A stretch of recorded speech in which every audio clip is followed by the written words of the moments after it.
do get worse. And then you still have to try to hold some type of motivation to know that even though they got worse then, they can still get worse than that. So either way it goes, if you're topside, you got an opportunity to make something of yourself the day or with family members. So that's what we do. We had a little shortcoming, medical emergency, but nevertheless, things are progressing, hopefully progressing, but we'll get on to some more positive things. By the way, Calvin Martin, I do have your extra large right here. As soon as you get me that alternative address you want, I will get you shipped out. Good sir. Appreciate you much. And we also still had some other members that needed to get in touch with me for their actual shirt sizes and addresses. I need Bug Dollar Puro and 70 Dodge, man. Get in touch with me for your Wolfpack Performance Family Podcast shirt. All right, that's coming out to you free. Everything's paid for. Shipping, shirt, everything's paid for. What's going on, Mary Beanie, everybody else? Let's get into this. So we're going to talk about Oscar Piastri because there are a lot of things coming up in this next season that a lot of us are going to be paying attention to. And one of those things is the driver movement that happened in 2022 and how these drivers will turn out 2023. All right, we got Oscar Piastri joining the grid. We got Nick DeVries, who's definitely earned his opportunity in Formula One through other series and his finishes. We got Logan Sargent over at Williams. So we have a lot of things going on, and we got a lot of young talent that we want to see. Is it going to be materialized on the grid to really give these teams places and podium finishes? But one of my most interesting ones is Oscar Piastri because the way things came about and how he came to be at McLaren. So F3 champion, F Renault champion, F2 champion. Like, that's good. He's on his way up. He has won at the top of his game in any of those series. So I got to give him props for that. But the thing that definitely struck, I want to say maybe not the whole environment, but I would say the organizations, the teams. Anytime you have players that seem to acquire more power or say so over what they have going on, most times the organizations and owners don't like it. They like to be in control of everything. They like to have the ball, the negotiation chips, the bargaining chips, the everything in their control so that they can control the market. When things start kind of getting out of control is when they feel things are getting out of control is when the drivers are the players, football players, basketball players, regain some of that power in negotiation, contract money, and movement, because then they feel like they're losing control of their market. When in fact, that's not true. It's just that, hey, they're deciding that this is my value, this is what I want. Oscar Piastri is one of these drivers to us that showed drivers are going to take more back into their hands, but he hadn't done shit in Formula One. Just keeping it honest. Oscar Piastri pulled off a big boss move without big boss boots. The man hadn't driven not one lick of Nick DeVries in qualifying or a race ever yet, and he pulls off this move. But I will rightfully say, Oscar had all intentions, or he had the full, hey, appreciate that, ADVR, appreciate, keep it up. Hey, I'm trying to, bro, trying to. He had all the green light for me to do what he did, okay? He was in the Renault Academy team, which means Alpine was therefore mixed in there, and then definitely had some attributes or some things that they given to him or allowed him to do to develop him coming up to Formula One. Oscar Piastri was going to be Alpine Renault's next driver. BW2 Alpine, that was going to be their golden, right? That was their ticket. I feel, and I've always said this, that Alpine did not treat that situation correctly. I don't think they handled it correctly. Why didn't they handle it correctly, Wolfpack? This is what I'm going to tell you.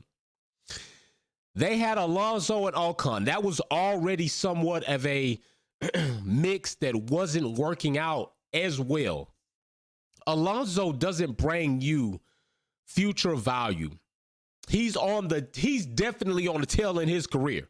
Not only his performance, but he's got the longest career, and they're going to keep. And I guarantee you, next season, Alonso shows up at Aston Martin. They're going to blurt this record out again. Oh, Alonso checks in again, and he's broken his record again for the longest career in Formula One. Every race, Alonso shows up, and they take attendance, and he drives. That's going to be something they're going to be yelling until the day he walks off the grid, because that's more than likely the only record that Alonso will have that is going to be recent to memory that people will recall at this point in time.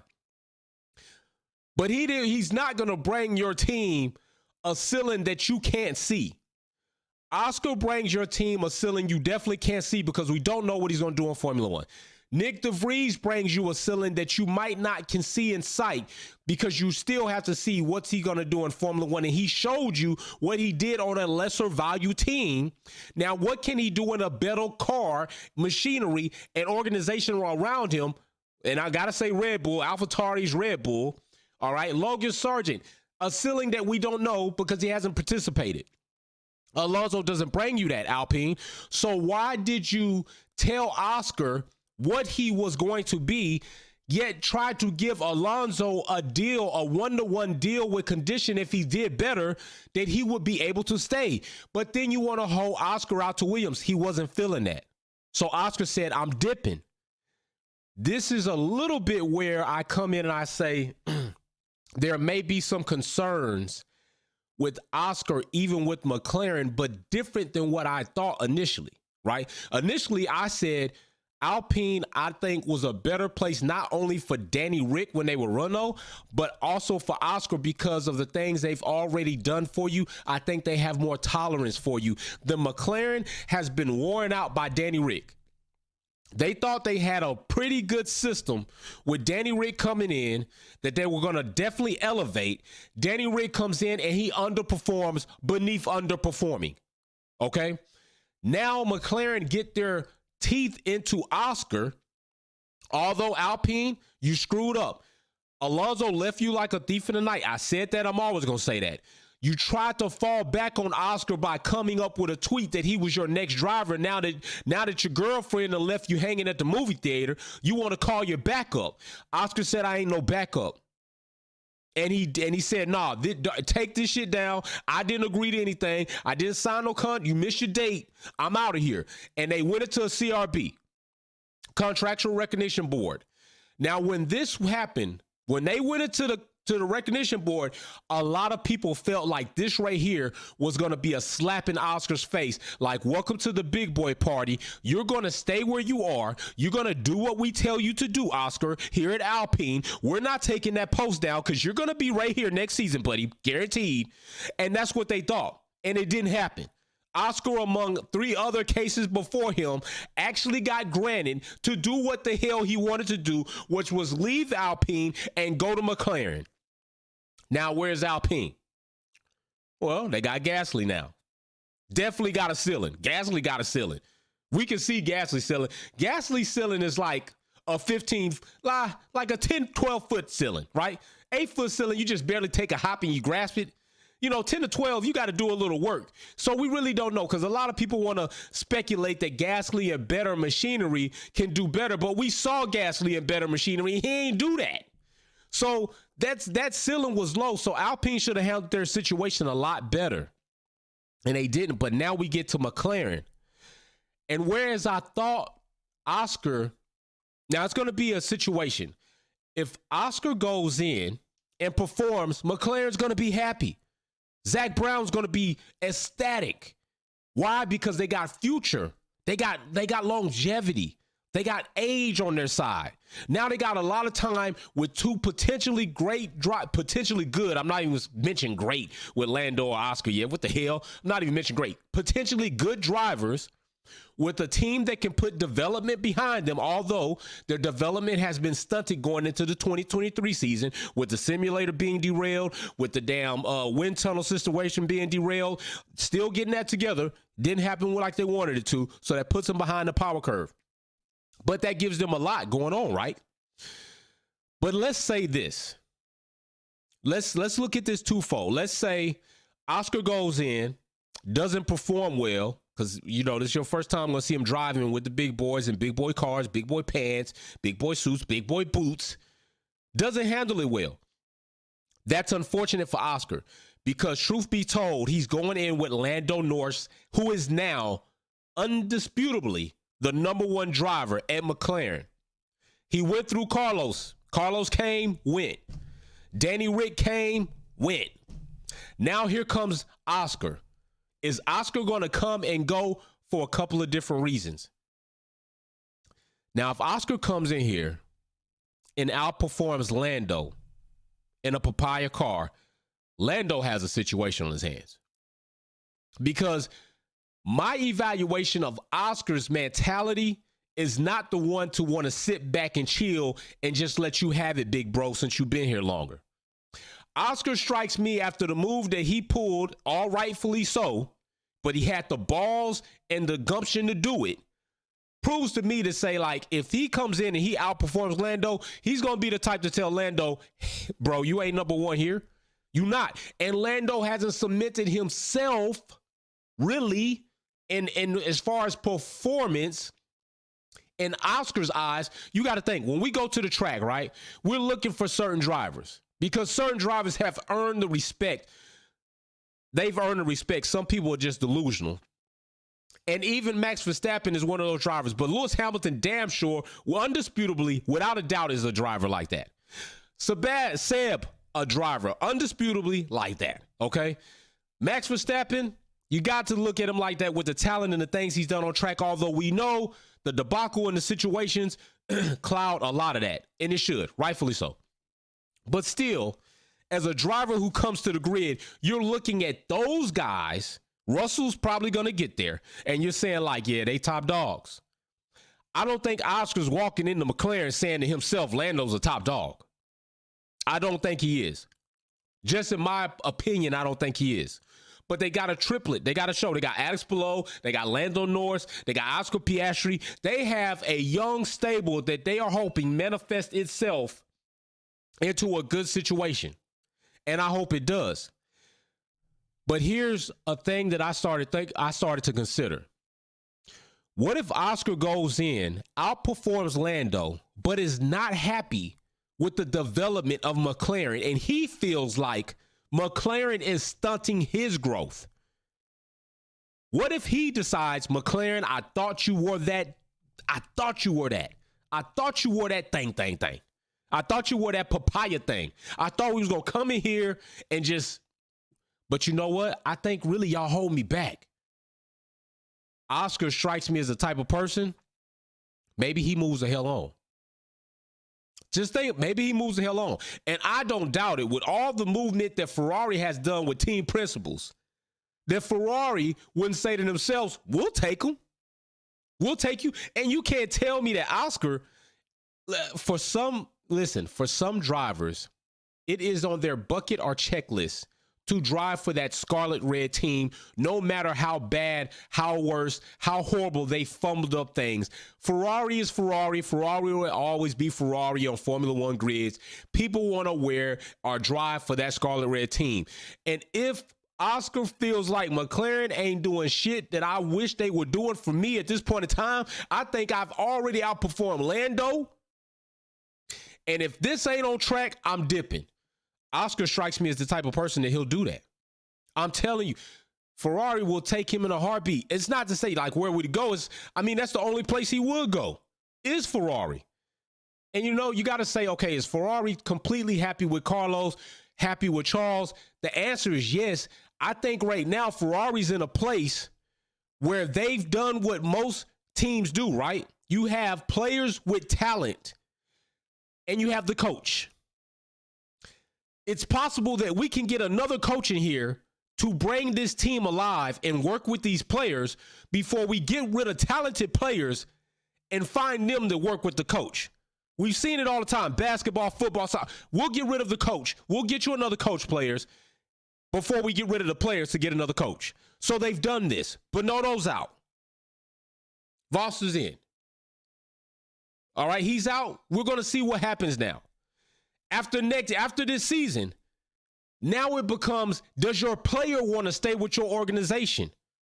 New drivers got GPs to show out or fail. Hey, damn. 3 GPs, Galacticus, bro. You only giving them 3? You only giving them 3? Damn, bro. Oh my goodness. So this is where we are. Now, I got to look at Charles's contract, Carlos's contract, but I'm pretty sure if Ferrari doesn't do what they're wanting to, because like I said, I firmly believe Ferrari as an organization failed their drivers more than their drivers failed them. I know their drivers had failures. I know they had some hiccups, but as a team, Ferrari failed their drivers more. Not only in the reliability situation with the power units, but in strategy. It was ugly, okay? It was ugly. You could still have all of the few mistakes, and I say few because it wasn't a tremendous amount of mistakes that Charles made in 2022. I can really count them on one hand where they were detrimental to his finishing and getting more points. Listen, the tally on Ferrari screwing up was crazy. Had Ferrari not had their screw-ups, good strategy, good power unit, even Charles with his mistakes he made in Imola, another mistake he made, where did he make it? He made another mistake somewhere else. Even those mistakes, he still probably would have led the championship in points. If he done that and like not been quali king, I think that probably still would have done well. But if Charles decides he doesn't want to be with Ferrari anymore, maybe Oscar dips to Ferrari. And then you still got to think about this. I know a lot of you don't want to think about it. But what if we all know Lewis is still, with Mercedes? True. He's not going to be with Mercedes for like another decade. That's not going to be happening. I don't know what kind of character. We're going to have to wait and see what type of character Oscar presents himself to have. We still also got to wait, like maybe Lando. Maybe he gets tired of say, hey, I know McLaren wanted me to be that papaya king here, but I don't know what's going on. I don't know if I want to sit around and wait for this.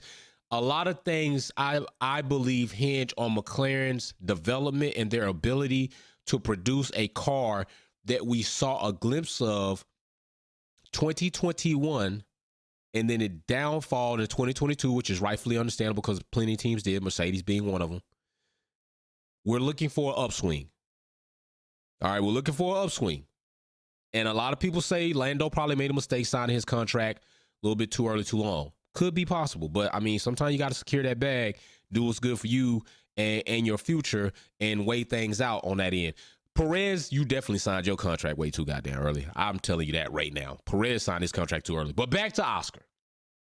So, if that's the case, we'll have to see how it shakes. But I definitely think I could see if Oscar comes and outperforms Lando, Oscar definitely claiming to be number one. And if he doesn't like what McLaren's bringing to him, and he feels like McLaren is stunting his growth, but other teams see that also, if other teams can look, because they know, if other teams look and say, damn, that driver would have been dope had McLaren did da-da-da-da-da-da. Well, you know what? We could do da-da-da-da-da. So you know what? Let's go after him. Oscar strikes me. He already did it once with Alpine. What makes you think he won't do it with McLaren? Oscar's not worried about none of these traditional ways. A lot of these young drivers not worried about these traditional ways. These newer generation athletes are having more power in their hand to make decisions and make calls. And I'm not mad at it. Get your bag, get your money, have more control over your legacy. But right now, you going to be on the hot seat. Oscar's on the hot seat. Nick DeVries, his seat's not as hot to me for some reason. And I think it's because we seen a more healthy resume from Nick DeVries, right? A little bit more healthy resume. I think it's overdue, his opportunity. And when he got his opportunity, he did some good things with it. Nick DeVries, to me, is not necessarily on the hot seat so much as Oscar Piastri's definitely on that hot seat. With everything that took place last season, with him leaving Alpine, with the CRB board, with the whole contract, then Alpine and McLaren reach a financial compensation that decides Oscar can then go ahead and participate in McLaren activities. All of that being the case, we want to see, was Oscar worth all that? That's like you go get in a fight over somebody Everybody fighting over him. Everybody trying to take this person out. You finally win it, and you take this person out, and they breath stink. They don't have any table etiquette. It's horrible. You did all that for nothing. Is Oscar gonna be that blocker too? Is Oscar gonna be that person that you see from a block two, be like, God damn, they fine. Then they get up on you like, oh shit, woo, you busted. That's what we want to see. We're gonna want to know that. A lot of people want to know this. People want to know, was Oscar worth all the hoopla? I want to know, was he worth all the hoopla? If Oscar come out and he boo-boo, oh my gosh, he will have ruined negotiations for future drivers for a long time. The CRB board might even see that they might need to decide and have a bit more discretion, and maybe unfair discretion, to be honest, before allowing another driver to do what Oscar has done. Oscar's in a hot seat because a lot of things are going to determine how things move forward. Okay, you see what happens? You let a young driver who never drove a Formula One GP come in here, pull all this contractual shenanigans, get his way, and he turned out to be a fluke.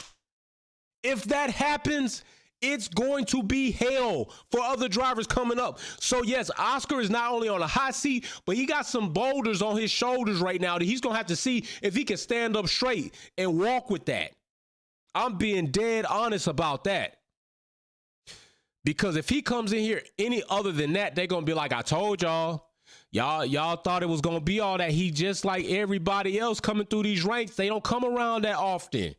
Special don't come around this often. You know what I'm saying? Like it might take him another 7 years before we see him do anything, if he do anything.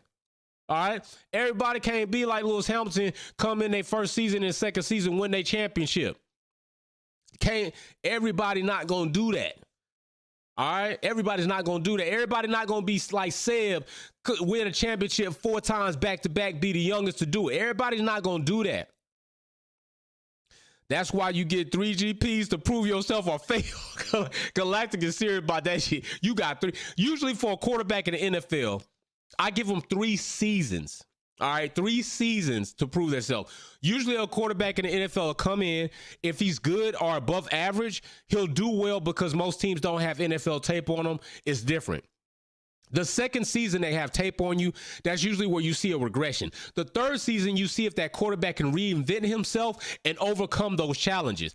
3 seasons will tell you what an NFL quarterback is going to be.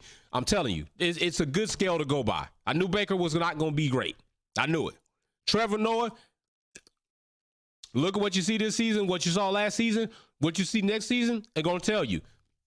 So we're going to see what Oscar does, but I'm just I'm waiting. I'm just gonna wait, sit back, watch and see what happens. And I don't know if 3 GPs is enough. I think at least I got to give Oscar half the season. I got to give him 12 races, 11 races to show if he has the potential and if is it the team or is it him. At least 11. And honestly, a full season is better. Give him a full season. Give him a full season. Like a full season, give him a full season. Three races is not enough for me to say and indict that man and say whether he boo-boo or not. Unless we see some traumatic thing. If we see like some Grosjean, some Mick, some if we see anything, you're a colleague, we see anything like that, some of that shit, Mazepin shit going on, then yeah, we might can indict him a little earlier than sooner, sooner than later. That might be true. But if he doesn't do anything that egregious, I can't indict him that soon. I got to give him his opportunity to get comfortable. Doing practice and tests is still not the same as driving in the GP. The cars are not even the same in testing as they are in GPs. Different things happen because it's a totally different environment. It's a totally different feel.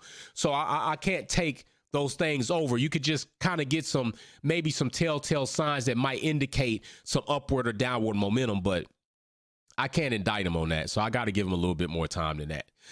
It would be awesome to see Alex Palou gets an opportunity to get in that Formula One seat and see what he might can do. I think they feel that they have a very confident and decent triplet trio system. And right now it looks like it on paper, but check it out. The Cleveland Browns looked phenomenal on paper. And then they didn't when they played. Galacticus, Nick came in and did it in one race. Come on, fam. That's true. That's true. But that's why I said, but look at Nick's resume, bro. Look at Nick's resume. Nick's resume is healthy. Nick's resume is ridiculously healthy. None of these other drivers, not Oscar, not Logan, none of those drivers have the resume that Nick DeVries has on him. And then on top of that, still keep in mind, Nick got his opportunity in Formula One practice sessions and all of that beforehand. So Nick DeVries is just, his resume is just different. It's just healthy. You know, I think, like I said, Nick's not on my hot seat more so than Oscar. But I am still looking for Nick DeVries to really do well. Especially right now, he comes in as like the number one man. I know Yuki's there, and a lot of people didn't take it well when Helmut said, you know, said what he said in regards to Yuki. But I think it's just a real situation. It's a true thing. Nick DeVries is the number one driver coming in AlphaTauri, even though he hasn't driven for AlphaTauri in a Formula One GP. He is the number one guy. His resume speaks for itself.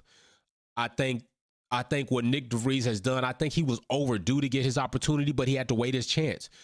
Latifi probably went over the opportunity he should have had, but hell, his dad put the money in. So salute to Nick DeVries on that. I'm really looking to see him do well. I know a lot of people don't like his relationship with Max. I don't want to indict him because of his relationship with Max. Sometimes you can't help who you grow up with, but you can help how you conduct yourself. And I haven't seen Nick DeVries conduct himself in a foul manner as we've seen Max Verstappen conduct himself. Nick DeVries came in. Oh, Oscar Galactus. Oscar pulled a boss move, so he got to prove it. That's true, bro. That is true. He pulled off a boss move with no boss pants, no boss boots. So I got to see what you could do. I just think I'm giving a little bit longer than you, but you all right. Nick DeVries came in with Williams, put the car in position, put it in points, boom, sun signed sealed. That got him his deal. I'm looking for him to elevate. I am. And you never know. Nick DeVries might not be done with Mercedes. Just being real. He might not be done with Mercedes. So just keep an eye out for that transition in the future as well. But we're definitely going to be, Logan Sargent to me is next. Like out of these three drivers that kind of come in and going to be in seats, DeVries is last, Logan Sargent is next. Okay. He's the most recent American Formula One driver on the grid.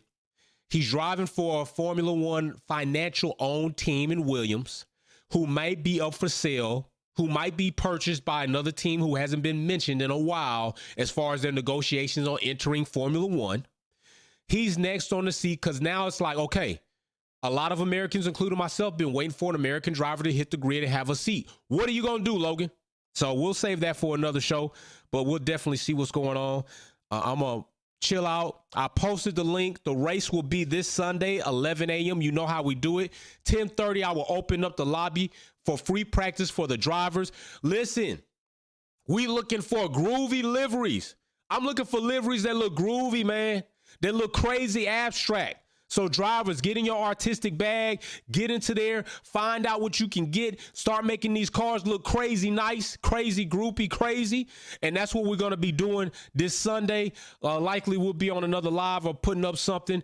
Also, I was guest on the Apex podcast, so definitely check that out. I will go ahead and try to put a link on the Instagram about that. I'll probably be on Instagram live later on tonight or maybe tomorrow to talk about some things as far as marketing coming your way. I've been recently approached by a couple of things on Instagram, and I hate when these companies do this. So I'm about to out them and kind of tell people you're cheating yourself. So be on the lookout for that. I might be up there tonight doing some things. If I can't sleep, especially, I'll hop on the IG live.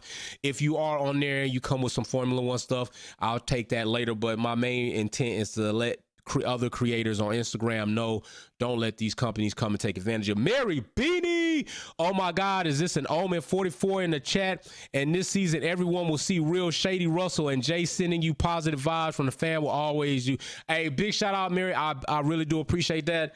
I really had hoped to be on yesterday. Things didn't take place as I wanted to, and things got a little crazy, and so I had to get things handled. But back today. I plan on being here tomorrow unless things get stupid again, but it don't matter. It's going to be hard to keep me away from y'all, hard to keep me away from what I'm passionate about. And so, yeah. So I'll be out of here. Peace and love. Oscar, you heard what Galactic said. You got 3 GPs with him. You got a little bit longer with me. That's kind of how I felt when you switched teams. Like you might have had a little bit more tolerance with one another, but now McLaren might be needing to see if they're going to have that type of situation with them, and if they're going to be a little bit more tolerant with him.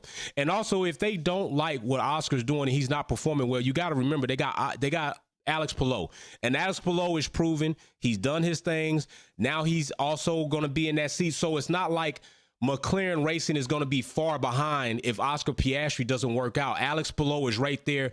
They have somebody they can go to and then see where they're going to go from there. So we'll see what happens. I will be live again. I will see you on Instagram tonight. Peace and love. I'm out.